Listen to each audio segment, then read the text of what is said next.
एक समय की बात है, दूर जंगल में एक कौआ रहता था। एक दिन वह भोजन की तलाश में इधर-उधर उड़ रहा था, लेकिन उसे खाने के लिए कुछ नहीं मिला। थककर वह पास के एक पेड़ की शाखा पर बैठ गया। अचानक उसकी नजर मेज पर एक प्लेट पर पनीर के टुकड़े पर पड़ी। ओ भूखा कौवा खुशी से चिल्लाया, लगता है आज कुछ बहुत स्वादिष्ट खाने को मिलेगा। उसने इधर-उधर देखा तो आसपास कोई नहीं दिखा। उसने झट से पनीर का टुकड़ा अपनी चोंच में पकड़ा और उड़ गया। रास्ते में उसने बहुत सारे कौवे देखे, लेकिन वह नहीं रुका, क्योंकि वह अपना भोजन किसी के साथ साझा नहीं करना चाहता था। वह उड़कर दूर एक पेड़ के पास गया और उसकी सबसे ऊंची शाखा पर बैठ गया। उसी समय एक लोमड़ी जंगल में घूम रही थी और उसने कौवे को अपनी चोंच में पनीर का टुकड़ा लिए हुए देखा। वाह, यह पनीर का एक स्वादिष्ट दिखने वाला टुकड़ा है, लोमड़ी ने सोचा। मैं पनीर के उस टुकड़े का हकदार हूँ और किसी भी तरह इसे प्राप्त करूँगा। लोमड़ी कौवे से अपनी चोंच खोलने के लिए आग्रह करने के आदर्श वाक्य के साथ कौवे से बातचीत करने की कोशिश करने लगी। हेलो सुंदर कौआ, आप कैसे हैं? आपका दिन कैसा चल रहा है? लोमड़ी ने कहा।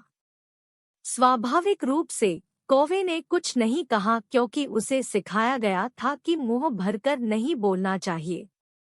लोमड़ी ने फिर कहा, अपने बड़े और चमकदार पंखों को देखो मेरे प्यारे दोस्त। कोई आश्चर्य नहीं कि तुम इतनी ऊंचाई तक उड़ सकते हो। काश मैं भी आपकी तरह खूबसूरत होती। कौवे ने फिर कोई उत्तर नहीं दिया। तुम्हारी आंखें हीरे की तरह चमक रही हैं।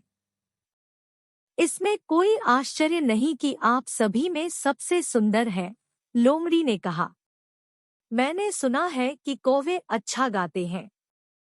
मुझे यकीन है कि तुम्हारे पास भी एक जादुई आवाज है।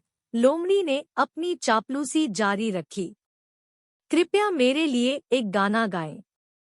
यदि आप अच्छा गाते हैं तो मैं आपसे वादा करता हूं कि मैं आपको जंगल की सबसे खूबसूरत आवाज घोषित कर दूंगी।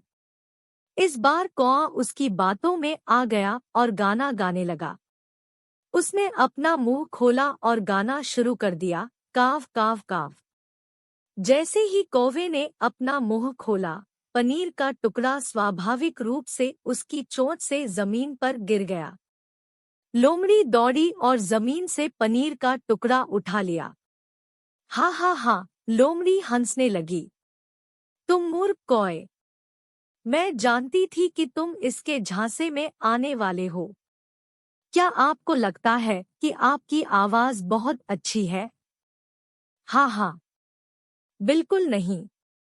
लोमड़ी ने यह कहा और पनीर का आनंद लेते हुए चली गई। कौआ चुपचाप वहीं बैठा रहा। उसे अपनी गलती का एहसास हुआ कि वह कितना मूर्ख था।